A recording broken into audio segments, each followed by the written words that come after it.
হযরত ওমরের আদালতে একজন মুরব্বি দাঁড়ায় বলতে আছে, আমিরুল মুমিনিন, আমার সন্তান আমার খোঁজ খবর নেয় না। হযরত ওমর পুলিশ পাঠায় দিল, প্রশাসন পাঠায় দিয়া সন্তানটারে ওমরের আদালতে দাঁড় করায় দিল। এক পাশে বাবা দাঁড়ায় আছে, আর এক পাশে সন্তান দাঁড়ায় আছে। হযরত ওমর সন্তানের চেহারার দিকে তাকায় বলে, সন্তান, তুমি তো ভালো করে জানো ওমরের কথার আগে তরবারি চলে। সঠিক কথা বলবা, বিন্দু পরিমাণ নয় ছয় করবা না। যেই লোকটা তোমার সামনে দাঁড়ায় রইছে, বলো সেই লোকটা তোমার কি হয়? বলে, আমার আব্বা হয়। তোমার আব্বা মামলা দায়ের করছে, তুমি নাকি তোমার বাবার খোঁজ খবর নেও না? না, নেই না। ওরে আল্লাহ, কয় কি? ডাইরেক্ট কয় নেই না। কেন নেও না? কারণটা কি? তোমার বাপ কিছু দায়িত্ব আছে, কিছু হক আছে, কেন আদায় করো না রে সন্তান? এবার যুবক বলতে আছে, আমিরুল মুমিনিন, রাগ করিয়েন না, বাবার কথা শুই না আমার উপরে আপনি গরম হইয়েন না, আমারও কিছু কথা থাকতে পারে। কথা কন না। বাদী বিবাদী দুইজনের বক্তব্য শুনে বিচার করা লাগবে। এখন তো টাকার বান্ডিল যেদিকে, বিচার যায় সেই দিকে। হযরত ওমর এমন একজন শাসক, যার কাছে বাদী বিবাদী দুইজনের বক্তব্য শুনে গবেষণা করে সাক্ষী প্রমাণ পেশ করে তারপরে তিনি শরীয়তের আইন প্রতিষ্ঠিত করেন। হযরত ওমর রাদিয়াল্লাহু তাআলা আনহু যুবকের চেহারার দিকে তাকায় বলল, বলো তোমার কি বক্তব্য? কষ্ট হয় আপনাদের? প্রথম আমার বক্তব্য জানতে চাই, দুনিয়াতে আব্বা আগে আসছে না আমি আগে আসছি? তার মানে বাপ আগে আসছে না ছেলে আগে আসছে? আপনি বলেন। আপনারা পাবনার মানুষ, সত্য করে বলবেন, দুনিয়াতে বাপ আগে আসছে না ছেলে আগে আসছে? আরো জোরে বলেন। ভুলে পোলা আইয়া পড়ছে এদিকে কোন সময়? বাপই আগে আইছে। পৃথিবীর প্রথম বাবার নাম হলো আদম আলাইহিস সালাম, প্রথম মায়ের নাম হলো মা হাওয়া আলাইহাস সালাতু ওয়াস সালাম। দুনিয়ায় থাকার জায়গা না, চলে যেতে হবে কবরে। জানি না কার না জানি দোকানে কাপড়ের কাপড় চলে আসছে, জানা নাই। এমনও হতে পারে সকালবেলা হয় সকাল হবে, অথবা পরকাল হয়ে যেতে পারে। এমনও হতে পারে আজকেও তো আসার সময় বগুড়ায় শুনলাম মাইকিং হইতেছে, অমুক ব্যক্তি মারা গেছে, সকাল 10টায় তার জানাজা হবে। পরে শুনলাম যুবক মানুষ গাড়ি অ্যাক্সিডেন্ট করে মারা গেছে, হঠাৎ মারা গেল। স্বপ্ন ছিল চলে যাবে, সেই সাত মাথায় যাইতে পারে নাই, যমুনা ক্রস করার আগে গাড়ি অ্যাক্সিডেন্টে বিদায় হয়ে গেছে। দুনিয়া হলো ওয়ান টাইমের, আজকে জীবিত আছেন, কালকে আপনার লাশ কবরে চলে যেতে পারে। তওবা করেন গোপনে, কান ধরে আল্লাহর কাছে। ফুকু ফাঁকি যা করছেন গোপনে তওবা করেন। আরো কিছুদিন ইজ্জতের সহিত আল্লাহ বাঁচাইবে। কে কি করলো কে কি করলো না দেখার টাইম পরে, আমি কি করলাম দেখতে হবে আগে। নিজের আমলের হিসাব খুলেন। হাসিবু ক্বাবলা আন তুহাসাবু। হযরত ওমর বলেন, নিজের হিসাব নিজে আগে মিলাও। সারাদিন কয়টা ভালো কাজ করছো, কয়টা খারাপ কাজ করছো। হযরত ওমর রাদিয়াল্লাহু তাআলা আনহু বলল, সন্তান শুনে নাও, দুনিয়াতে বাপ আগে আসছে। এবার যুবক বলতে আছে, আমিরুল মুমিনিন, জানতে চাই দায়িত্ব আব্বার আগে না ছেলের আগে? হযরত ওমর তো চুপ হয়ে গেল। তুমি কি বলতে চাও? আমি বলতে চাই, বাবা আপনার কাছে আমার বিরুদ্ধে মামলা দায়ের করছে, নালিশ দিয়েছে, অথচ বাবারও কিছু বিষয় আমার কাছে আছে যেগুলো আজকে আমি আপনার সামনে প্রকাশ করতে চাই। হযরত ওমর বলল, বাপ যেহেতু দুনিয়াতে আগে আসছে, দায়িত্ব বাবার আগে। পাবনার মানুষ বলেন, দায়িত্ব কার আগে? বাবার আগে। আব্বার দায়িত্ব আগে, বাচ্চাদের দায়িত্ব পরে। হযরত ওমর রাদিয়াল্লাহু তাআলা আনহু যখন বলল বাবার দায়িত্ব আগে, সন্তান বলল, কি কি দায়িত্ব জানায়া দেন। এবার যুবক বলতে আছে, আমিরুল মুমিনিন, এমন ভাবে বলবেন যেন আমার আব্বাও শুনতে পারে। হযরত ওমর বলতেছে, বাবার দায়িত্ব হলো 3টা। কথাগুলা দামি কথা, মানলে মানবেন, না মানলে আপনার কপাল আপনি খাবেন, আমার কিছুই হবে না। আলহামদুলিল্লাহ, আমার আব্বা আম্মা দুইজনেই জীবিত আছে। দুইজনের সাথে সম্পর্ক ভালো, আমি আমার স্ত্রীকে জানায় দিছি এটা হোটেল না যে খাবা ঘুমাবা আর বাথরুমে যাবা আর বাচ্চা কাচ্চা লালন পালন করবা। যার যার হিসাব তার তার কাছে। তুমি আমার অধীনে থাকো, আমার পকেটের টাকায় তুমি চলো। আল্লাহর বিধান মানতে হবে, পারলে থাকবা, না না মানতে পারলে সোজা রাস্তা মাপবা। কথা ঠিক না বেঠিক? আমার কষ্টের টাকা তুমি খাবা, রানীর মতো থাকবা, শরীয়ত মানবা, ইসলাম মানবা, কোরআনের আইন মানবা, পারলে থাকবা, না পারলে সসম্মানে ইজ্জতের সহিত চলে যাবে। সন্তানদেরকে জানায় দিছি, খবরদার খবরদার, যেই রব তোমাদেরকে আমার কাছে আমানত দিয়েছে যথাযথ তার হক আদায় করা লাগবে। আল্লাহর হুকুম মানবা, সম্মান পাবা, থাকা খাওয়ার জায়গা পাবা। রবের হুকুম মানবা না, একটা কষ্টের টাকা তোমাদের পিছনে ব্যয় করতে চাই না।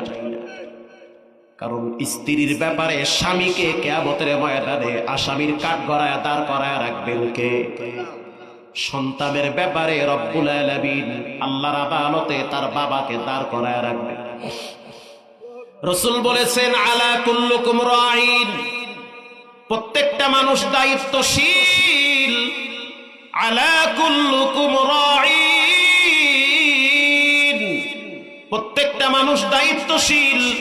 যারা বসা আছেন সবাই দায়িত্বশীল। অকুল্লুকুম মাসউলুন আন রাইয়াতিহি, তার অধীনস্থ সম্পর্কে তাকে প্রশ্ন করা হবে। তার মানে আপনার অধীনে আপনার ছেলে, আপনার মেয়ে, আপনার স্ত্রী, প্রশ্ন জবাবদিহি আপনাকেই করা লাগবে। কথা কন না, আপনার অধীনে আপনার স্ত্রী। এবার একজন সাহাবী বলল, হুজুর আমার স্ত্রীও নাই। খেয়াল করেন, হাদিস কিন্তু মুসলিমের। আমার স্ত্রীও নাই, আমার সন্তানও নাই। তোমার আব্বা আম্মা? কয় তারাও নাই, আমি একা, কেউ নাই, আমার আবার কি হক? আল্লাহর রাসূল বলেন, ওয়ালি জাসাদিকা নাফসিহি, তোমার উপরে তোমার হক আছে। তোমার হাতের হক তোমার উপরে, পায়ের হক তোমার উপরে, চোখের হক তোমার উপরে। চোখ দিয়া এদিক সেদিক তাকানো যাবে না, হাত দিয়া টাইম পাইলেই মোবাইলে ঠেলা যাইবে না। চোখ দিয়া ঘন্টার পর ঘন্টা মোবাইলের দিকে তাকায় থাকবা, সাবধান, তোমার বাবার চোখ না, চোখ হলো রবের দেওয়া আমানত। কিয়ামতের ময়দানে সেই হক সম্পর্কে তোমাকে প্রশ্ন করবে। পায়ে হাত দিয়া বলি, অনুরোধ করে বলি, বিনয়ের সহিত বলি, গাট্টিটা রেডি কইরেন, যে কোনো টাইমে কবরের ডাক চলে আসবে। রেডি হয়ে যান, তৈয়ার হয়ে যান। হযরত ওমর রাদিয়াল্লাহু তাআলা আনহু বলল, বাবার প্রথম দায়িত্ব সন্তানের জন্য ভালো একটা মা নির্ধারণ করা। 3 বার বলবো আমি, যেন কলিজার ভিতরে গাইথা যায়। বাবার প্রথম দায়িত্ব সন্তানের জন্য ভালো একটা মা নির্ধারণ করা। কারণ যার যে কোনো মহিলার পেটে সন্তান দেওয়া যাবে না। যেই মহিলার পেটে আপনার সন্তান থাকবে, দেখে শুনে সন্তান তার পেটে দেওয়া লাগবে। কথা বুঝেন নাই? আবার বলো, বিবাহ করার আগে জাত গোষ্ঠী দেখা লাগবে। বুঝতেছেন? বিয়ে করার আগে জাত গোষ্ঠী বংশ দেখতে হবে। মেয়েটা দিনদার কিনা, মেয়ের মা পরেশগার কিনা, মেয়ের বাবা সুদ খায় কিনা, মেয়ের মা 9-6 করে কিনা, মেয়ে 9-6 করে কিনা, দেখে শুনে বুঝে বিয়ে করা লাগবে। এদিক সেদিক দিয়ে দৌড় মারলে হবে না। এটাই হযরত ওমর বলছে, সহজে যে কোনো মহিলার পেটে বাচ্চা দিলে হবে না। কারণ তুমি আর তোমার স্ত্রী দুইজনে দুই দিকে যাইতে পারো, তোমার বাচ্চাটার ভবিষ্যৎ আছে। কথা ঠিক না বেঠিক? বাচ্চার চিন্তা তোমার করা লাগবে, যে আমার বাচ্চা, আমি আমার আবেগের ঠেলায় এক ম্যাডাম রে নিয়ে আইলাম, ফট করে বাচ্চা লেগে গেছে, এই বাচ্চা তো আমার না, বাচ্চা তো আমার। এই বাচ্চার কারণে তো আমাকে অনেক জায়গায় ফেস হওয়া লাগবে, দুনিয়াতেও কবরেও। কথা ঠিক না বেঠিক? বাচ্চা আপনি কি করবেন? আপনি আর আপনার স্ত্রী দুইজনে দুই দিকে গেলেন, বাচ্চা তো দুইজনের সমান। হযরত ওমর রাদিয়াল্লাহু তাআলা আনহু বলল, সন্তান, বাবার প্রথম দায়িত্ব সন্তানের জন্য ভালো একটা মা নির্ধারণ করা। এবার যুবক বলতেছে, আমিরুল মুমিনিন, জন্মের পর থেকে আজ পর্যন্ত আমি অনেক মানুষের কথা আমি শুনছি, কিছুই বলি নাই, হজম করছি, ধৈর্য ধরছি। তার মানে কি? তার মানে হলো সহজ। আমার আব্বাকে বলেন আমার নানার বাড়িটা কোথায়, আমার মায়েরে কেমনে বিয়ে করছে বাবারে বলে। খাফের খাপ মন্তাজের বাপ লাগিয়া গেছে এবার জাগা মাথা। যৌবন কালে আকাম করবা, বুড়া কালে ধরা খাবা। জি, ইজ্জত লয়ে কবরে যাওয়া যাইবে না, সাবধান। রক্ত গরম হইলে এদিক সেদিক নষ্টামি করা যাবে না। ছেলে মেয়ে বড় হবে, ইজ্জতের গোড়ায় পানি থাকবে না, এরাই খোটা দেবে বাপ খারাপ। 9-6 করছে এলাকার সবাই জানে। হযরত ওমর রাদিয়াল্লাহু তাআলা আনহু বলল, বাবার প্রথম দায়িত্ব সন্তানের জন্য ভালো একটা মা নির্ধারণ করা। যুবক বলল, আব্বাকে বলেন আমার মাকে কোথা থেকে কেমনে আনছে, কেমনে বিয়ে করছে। আমার আব্বায় কেমনে বিয়ে করছে আমরা তো শুনছি না, কথা কন না। আপনি শোনেন না আপনার আব্বা কেমনে বিয়ে করছে? আমি কেমনে বিয়ে করছি আমার আশেপাশের মানুষগুলা জানে না? জানে তো। আমার আব্বা একজন কোরআনের হাফেজ, কুয়াকাটায় আমাদের বাড়ি। শুধু নরমাল হাফেজ না, এক দাঁড়ানে 30 পারা পড়তে পারে এমন ভালো মানের হাফেজ। আমরা 3টা ভাই, 13 জনই কোরআনের হাফেজ, 2টা বোন জামাই, 2 জনই হাফেজ। আলহামদুলিল্লাহ, লা ফখরা লাহু, কোনো ফখর নাই, কোনো অহংকার নাই। আমার মাকে যেদিন বিবাহ করেছে 30 পারা এক বৈঠকে তেলাওয়াত করে সবাইকে শোনায়া তারপরে বিবাহ করছে। এটা আমি গর্বের সহিত বলতে পারি। বাবায় কেমনে বিয়ে করছে ইতিহাস তো আমার জানা আছে। সব ধামাচাপা দেওয়া যায়, সত্য কখনোই গোপন থাকে না। থাকে না। তুমি তো পাবজি নিয়ে ব্যস্ত, তোমার তো হুঁশই নাই। পাবজি খেলাইতে খেলাইতে রাস্তার মাঝখানে গিয়ে খাম্বার লাগে বাড়ি খাইছে। বাড়ি খাইয়ে হোয়াট ইজ দিস? আমি কই আর খাম্বা কই, খাম্বা ঠেলে আর কয় রাস্তার মাঝখানে সরকার খাম্বাটা কাটছে। খাম্বা কি রাস্তার মাঝখানে না? ওর মাথা নষ্ট হয়েছে, মাথা নষ্ট হয়ে হ্যাঁ না গেছে মাথা। আবার সময় দেখলাম পুরা রাস্তায় এনে ওখানে সিপায় চাপায় খালি মোবাইল, কি যে করে আল্লাহ জানে। হযরত ওমর রাদিয়াল্লাহু তাআলা আনহু বলতে আছে, সন্তান তোমার আব্বাকে এবার আমি জিজ্ঞেস করি তোমার মায়ের কোথা থেকে আনছি। এই মুরব্বি, বিয়ে করছো? কহ না করলে এটাই করতে। বিবাহ যদি করে থাকো, এই যুবকের নানার বাড়ি কোথায়? এই যুবকের নানার বাড়ি কোথায়? আপনার নানার বাড়ি কোথায় আপনি জানেন না? জানেন না? আমার নানার বাড়ি কোথায় আমি জানি না? জানি তো, আপনিও তো জানেন। বিয়া করছে শ্বশুর বাড়ি চিনে না, এ যেমন মগা, সুন্নত না মাইনা সুন্নি দাবি করে, এও তেমন মগা। কথা কন না। বিয়ে করছে শ্বশুর বাড়ি জানে না। পোলায় জিগা, আব্বু আমার নানা বাড়ি কোথায়? বলে ওই পার্কের গোড়ায়।